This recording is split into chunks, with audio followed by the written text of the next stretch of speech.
Welcome to EraTech. Imagine yourself alone on a deserted road. It's past midnight and thick fog surrounds you. The chill in the air is as heavy as the silence around. You feel a slight unease, the kind that tells you you're not quite alone. Suddenly, out of the mist, a bus appears. It's your only way home, and as strange as it feels, you have no choice but to get on. But beware.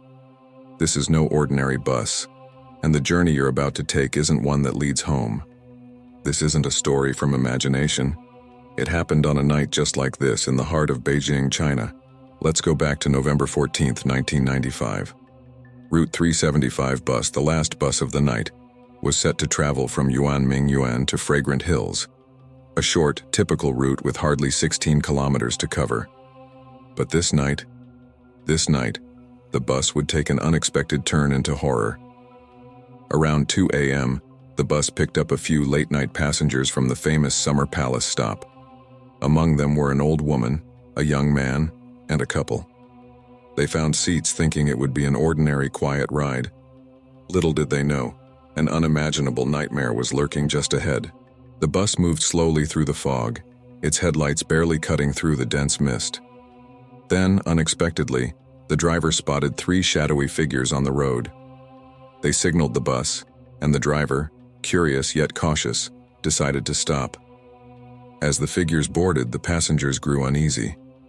These strangers wore clothing that seemed out of place, tattered, ancient, as if they had stepped out of another era entirely. Their clothes were covered in dust, with an odd, eerie smell lingering in the air. One of the strangers appeared almost lifeless, supported by the others, his face hidden beneath unkempt hair. What would you feel if you saw something like this? An uneasy silence filled the bus as it resumed its journey. The passengers couldn't shake off the feeling that something was terribly wrong. The old woman, her instincts sharp, kept glancing sideways at the newcomers. She noticed something chilling. When the wind caught the stranger's hair, there was no face beneath it, just a blank, pale mask. A faceless ghost. The woman's heart pounded. She turned to the young man beside her and whispered her fears. The conductor overheard and dismissed her suspicions, thinking perhaps these strangers were theater actors in costume. But the old woman wouldn't be calmed. Her mind raced. Why would these actors be traveling in the dead of night? Why did their footsteps sound hollow? Then, something inside her snapped. She stood up and accused the young man beside her of stealing her wallet, causing a scene that forced the driver to pull over. Furious and confused, the young man tried to defend himself, but the old woman insisted, demanding they get off the bus to sort it out at a police station nearby.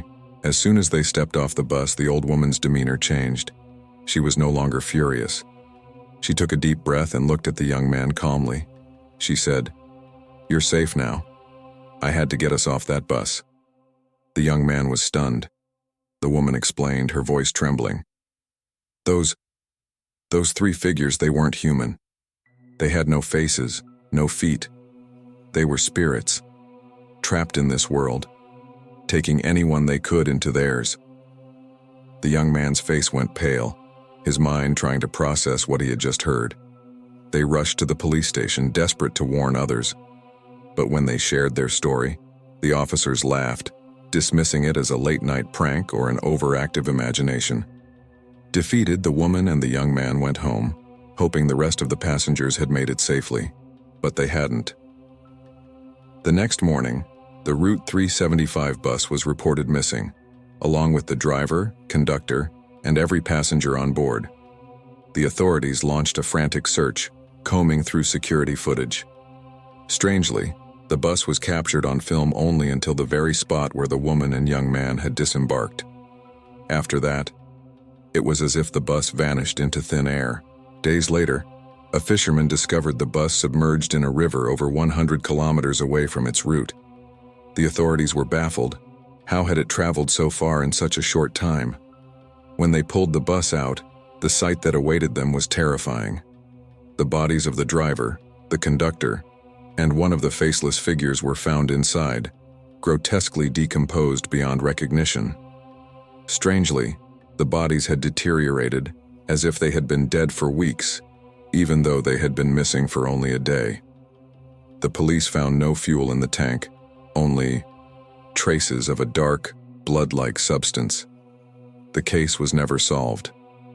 The mystery of Route 375 became one of China's most terrifying urban legends, leaving people wondering, who or what were those figures? To this day, many believe that Route 375 still operates at night, a ghost bus that continues to haunt the streets of Beijing, luring unsuspecting passengers to their doom. Some say that if you see a bus approaching through the fog in the dead of night, you should never ever board it alone. And if you do, always remember to look twice at the passengers around you, because if you look closely, you might just find someone with no face. So, the next time you find yourself on a deserted road past midnight, remember the story of Route 375.